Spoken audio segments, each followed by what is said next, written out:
Le président du conseil régional du centre a présidé ce lundi 31 mai la cérémonie d'ouverture de la formation du regroupement technique sur l'électrification rurale décentralisée, un projet piloté par l'Association internationale des régions francophones.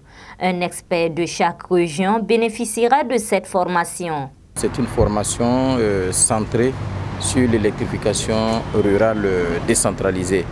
Et il est question aujourd'hui d'entretenir 13 experts des différentes régions, ça veut dire un expert par région, dont les 13 du Burkina, pour ce type de formation, de sorte à ce que après ces experts-là puissent partager leur expérience avec nous, mais surtout nous permettre de mettre en œuvre les projets qui sont dans le cadre de l'électrification rurale.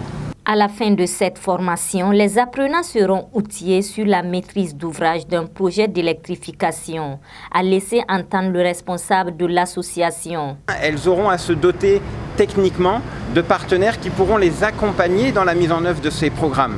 Donc là, il y a un vrai enjeu de compréhension de l'écosystème de l'électrification rurale décentralisée au Burkina Faso, mais aussi au Sénégal, au Niger, au Mali, parce que chaque pays a ses particularités propres.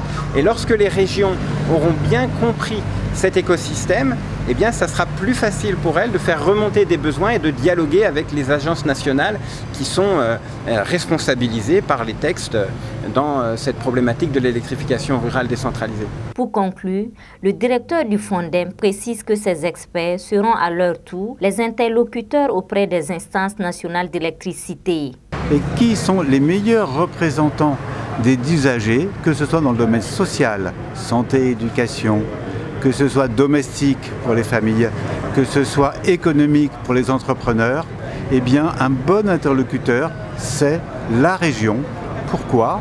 Parce qu'elle rassemble les informations de toutes les communes, qui sont très petites malgré tout, et qui peut les rassembler et être un bon interlocuteur auprès des instances nationales de l'électricité, que ce soit la Sonabel dans l'extension de son réseau, que ce soit par l'Agence burkinabé de l'électrification rurale, pour être leurs bons interlocuteurs et pouvoir leur dire, eh bien voilà, dans ma région, nous avons besoin d'électricité pour tel usage, tel autre usage, tel autre usage.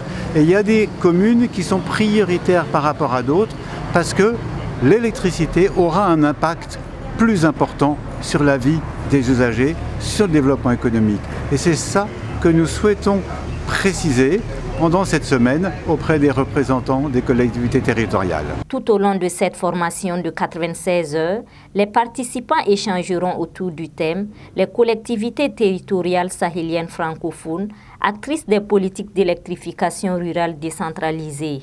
Boama TV, l'autre télé, by Pro Org.